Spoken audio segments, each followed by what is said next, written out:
استغفار کے معنی ہوتے ہیں غلط روش پہ چلنے والا جب اپنی غلطی کا احساس کر لے تو وہ پھر کھڑا ہو جاتا ہے اس مقام پہ، آگے نہیں بڑھتا۔ لیکن اتنی سی چیز تو کافی نہیں ہوتی، پھر وہ پیچھے پلٹتا ہے۔ جس غلط راستے پہ چلتا آ رہا تھا اسے چھوڑ کر صحیح راستے پہ چلنا شروع کر دیتا ہے۔ یہ جو پلٹنا ہے یہ توبہ ہے، اور یہ صحیح راستے پہ اس کے بعد چلنا جو ہے یہ اصلاح قرآن نے کہا ہے، من تابہ و اصلح، جس نے احساس کر لیا اپنی غلطی کا، رک گیا، پلٹ گیا اس سے اور پھر صحیح راستے پہ چل پڑا۔ کہا کہ اس سے وہ غلط راستے پہ چلنے سے جو نقصان اس کا ہوا تھا اس کا ازالہ ہو جاتا ہے صحیح راستے پر چلنے سے۔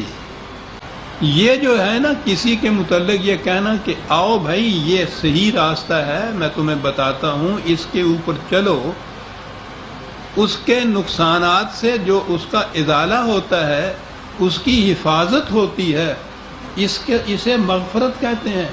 وہ مغفرت اپنے لیے خود کرتا ہے۔ اب اس کا نام ہوا ہمارے ہاں استغفار۔ اس استغفار کے لیے طریق کیا ہے؟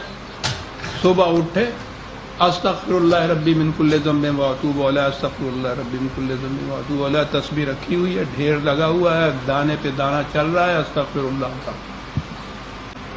اور اس سے بھی آگے بڑھے، خود اتنا بھی نہیں کرنا، حضرت صاحب کے پاس تشریف لے جا رہے ہیں، حضرت صاحب میری مغفرت کے لیے دعا کیجیے، دعا کیجیے اللہ مجھے بخش دے، میرے گناہوں کی بخشش کے لیے، ان سے تو آج موقع ہے۔ اور اس کا نام ہے استغفار۔